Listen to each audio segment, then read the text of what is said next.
With nephrolithiasis, nephro refers to the kidneys, and lithiasis means stone. So nephrolithiasis means kidney stones, sometimes also referred to as renal calculi, or urolithiasis.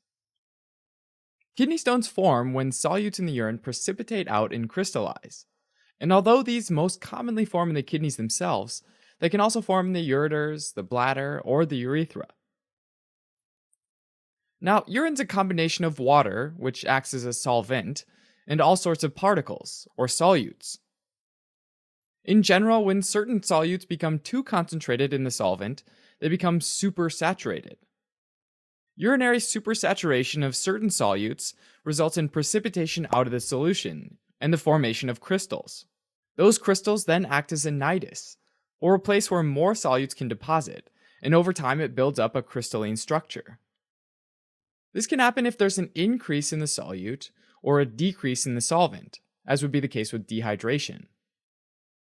In addition, there are substances like magnesium and citrate that inhibit crystal growth and aggregation, preventing kidney stones from forming in the first place. In the majority of cases, the inorganic precipitate is calcium oxalate, formed by a positively charged calcium ion binding to a negatively charged oxalate ion, which results in a black or dark brown colored stone that's radio-opaque on an X-ray, meaning that it shows up as a white spot. Sometimes, instead of oxalate, the calcium binds a negatively charged phosphate group to form calcium phosphate stones, which are dirty white in color and also radio-opaque on an X-ray. Calcium oxalate crystals are more likely to form in acidic urine, whereas calcium phosphate crystals are more likely to form in alkaline urine. The exact reason why these stones form is usually unknown, but there are some known risk factors like hypercalcemia and hypercalciuria, having too much calcium in the blood and urine, respectively.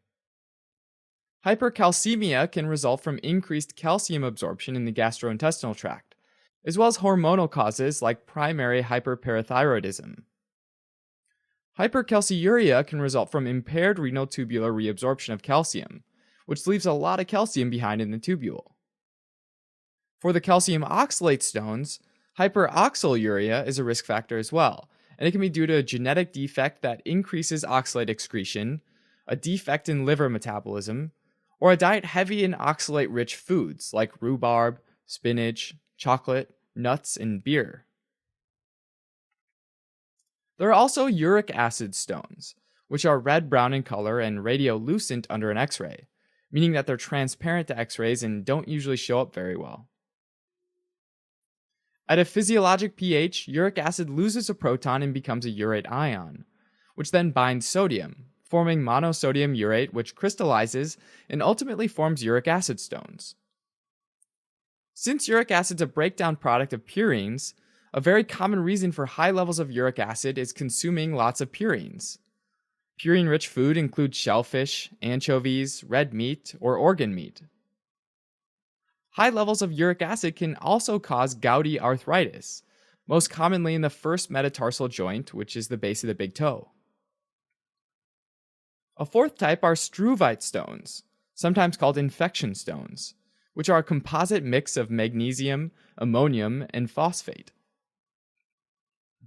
These form when bacteria like Proteus mirabilis, Proteus vulgaris, or Morganella morganii use the enzyme urease to split urea into carbon dioxide and ammonia. The ammonia makes the urine more alkaline and favors precipitation of magnesium, ammonium, and phosphate into jagged crystals called staghorns, because they often branch into several of the renal calyces and look like the horns of a staghorn deer. Like the calcium phosphate stones, struvite stones are dirty white and radio-opaque under an X-ray. Risk factors include urinary tract infections, as well as vesicoureteral reflux and obstructive uropathies, both of which are also risk factors for urinary tract infections. A tiny minority of stones are cysteine stones, composed of the amino acid cysteine, which sometimes leaks into the urine to crystallize and form a yellow or light pink colored stone that's also radio-opaque under X-ray. Finally, there are some rare stones made of xanthine, which, just like uric acid, is a byproduct of purine breakdown.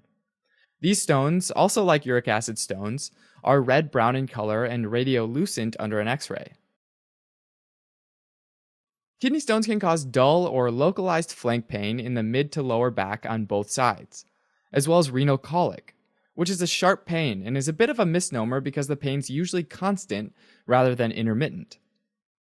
The pain is caused by the dilation, stretching, and spasm caused by obstruction of the ureter, and is typically worse at the uretopelvic junction and down the ureter, and subsides when the stone gets to the bladder. Stones that are less than 5 millimeters across are usually passed within hours. Diagnosis involves a history and physical exam, as well as imaging studies like X-ray, CT scans, or ultrasound. And finally, a urinalysis because it might show microscopic or gross hematuria, which means blood in the urine. Treatment or management includes hydrating an individual to reverse the process of precipitation.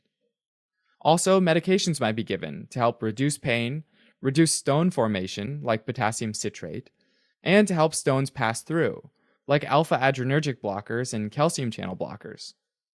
Also, shockwave lithotripsy might be used, which is a non-invasive treatment that uses high-intensity acoustic pulses that travel through the body to break up the kidney stones.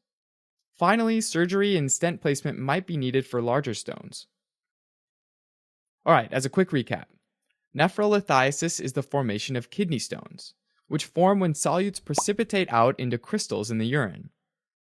The most common type of stones are calcium oxalate stones, though other types include uric acid stones and struvite stones.